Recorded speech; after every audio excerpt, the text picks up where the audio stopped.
जय हिंद, वंदे मातरम। दोस्तों, रविवार सुबह रोहिणी के प्रशांत विहार में एक सीआरपीएफ के स्कूल के सामने एक बॉम्ब ब्लास्ट होता है, जिस पर कुछ व्हीकल्स, कुछ दुकानें डैमेज होती है। फॉर्चुनेटली कोई इंजर्ड नहीं होता है। दिल्ली में इस ब्लास्ट के बाद सोमवार से सभी सीआरपीएफ स्कूल में एक अननोन पर्सन के द्वारा एक मेल आता है और उस मेल में कहा जाता है कि हर सीआरपीएफ स्कूल में हम धमाका करेंगे, ब्लास्ट करेंगे। ये थ्रेट मेल सीआरपीएफ के स्कूलों में आते ही सीआरपीएफ ने दिल्ली पुलिस को खबर किया।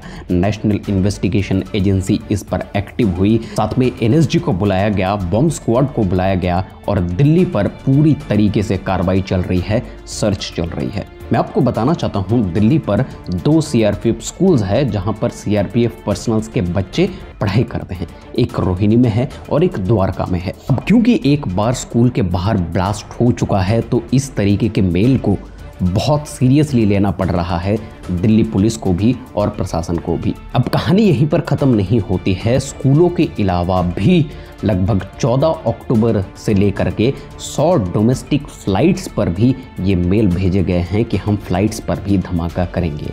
और सोमवार रात तक लगभग 30 से भी ज़्यादा फ़्लाइट्स को थ्रेट मेल मिला है। सोमवार को 30 फ्लाइट को भेजा गया ये मेल, मंगलवार को 10 फ्लाइट को भेजा गया कि इसी तरीके का मेल कि हम ब्लास्ट करेंगे डोमेस्टिक फ्लाइट्स पर भी। अब ये मेल्स कहाँ से आ रहे हैं, कौन भेज रहा है, डार्क वेब से मेल्स आ रहे हैं या फिर ये किसका काम है, इसके बारे में अभी तक कुछ पता नहीं चला है। लेकिन ये मेल्स क्यों भेजे जा रहे हैं, कहाँ से ये मेल्स आ रहे हैं, क्या सच में इतने सारे जगहों पर लगभग 100 से भी ज़्यादा डोमेस्टिक फ़्लाइट्स पर सीआरपीएफ के स्कूलों पर, और सिर्फ दिल्ली के सीआरपीएफ स्कूल्स पर नहीं, पूरे भारतवर्ष में जितने भी सीआरपीएफ स्कूल्स हैं सभी को ये थ्रेट मेल मिला हुआ है। तो क्या इतने सारे जगहों पर एक साथ में ब्लास्ट होगा?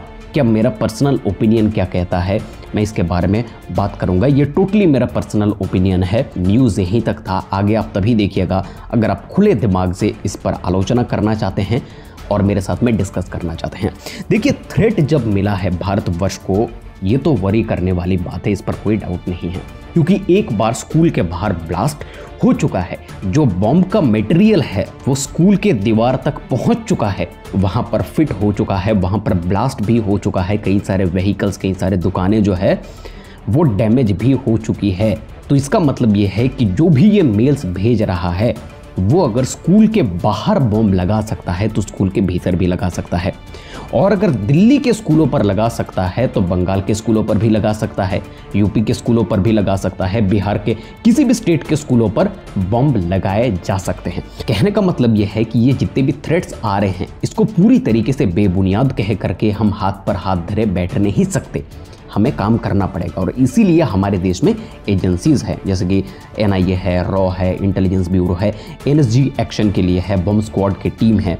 तो ये सारे अपने काम कर रहे हैं, सर्च कर रहे हैं। लेकिन मुझे जितना लगता है कि इतने सारे जगहों पर एक साथ में ब्लास्ट होना, ये थोड़ा सा जो है वो मैच नहीं खाता है रियलिटी के साथ में। मुझे लगता है कि दुश्मन अगर कुछ प्लान कर भी रहा है तो प्लानिंग तो कुछ और है, और दुश्मन के प्लानिंग के बारे में इतना ज़्यादा वरी करने के पीछे एक ही कारण है कि सामने भारतवर्ष का सबसे बड़ा फेस्टिवल दिवाली आ रहा है, जो पूरा भारतवर्ष इसे मनाता है। और रोड पर जो है क्राउड होता है, रोड पर भीड़ होती है, लोग एक दूसरे से मिलते हैं, त्यौहार मनाते हैं। और आप सबको पता है कि दिवाली एक ऐसा त्यौहार है जो पूरा भारतवर्ष मनाता है एक साथ में, एक ही दिन पर। ये कोई स्टेट वाइज फेस्टिवल नहीं है। जैसे कि छठ पूजा की अगर हम बात करें तो वो बिहार में बहुत ज़्यादा पॉपुलर है, वो यूपी में बहुत ज़्यादा पॉपुलर है। जैसे दुर्गा पूजा की अगर बात करें तो वो बंगाल में बहुत ज़्यादा पॉपुलर है। पूरा देश उस पर सेलिब्रेट तो करता है लेकिन उस लेवल पर नहीं करता है। लेकिन दिवाली एक ऐसी चीज़ है जहाँ पर पूरा देश सेलिब्रेट करता है। और आप सबको पता है कि भारतवर्ष की पॉपुलेशन क्या है। पॉपुलेशन के हिसाब से हमारे देश में पुलिस और फोर्सेस बहुत कम है। आप दिवाली पर बाहर जाते हो, आप देखना कितने सारे लोगों को 1-2 पुलिस वाले हैंडल कर रहे हैं। अब उतने सारे लोगों के भीतर कौन क्या कर रहा है, किस वक्त पर कर रहा है, क्या प्लानिंग कर रहा है, कहाँ पर वो दहशत फैलाने की कोशिश कर रहा है, ये पुलिस वालों के लिए और फोर्सेस के लिए पकड़ना, उसे आइडेंटिफाई करना, न्यूट्रलाइज करना बहुत ज़्यादा मुश्किल हो सकता है। इसीलिए जो थ्रेट्स आ रहे हैं उसे जल्दी से जल्दी न्यूट्रलाइज करना पड़ेगा दिवाली से पहले, क्योंकि दिवाली पर अगर कोई कांड हो जाता है तो ये बहुत बड़ा कांड हो जाएगा। मेरा जो पर्सनल ओपिनियन था मैंने आपसे शेयर किया। आप क्या सोचते हो इसके बारे में आप कमेंट बॉक्स में लिखो, वहां पर हम आलोचना करेंगे इसके बारे में। इसी तरीके के डिफेंस रिलेटेड वीडियोस आगे देखने के लिए चैनल को सब्सक्राइब करके बेल नोटिफिकेशन को प्लीज प्रेस कर लीजिएगा। मिलते हैं आपसे अगले वीडियो में सर, तब तक के लिए जय हिंद, वंदे मातरम।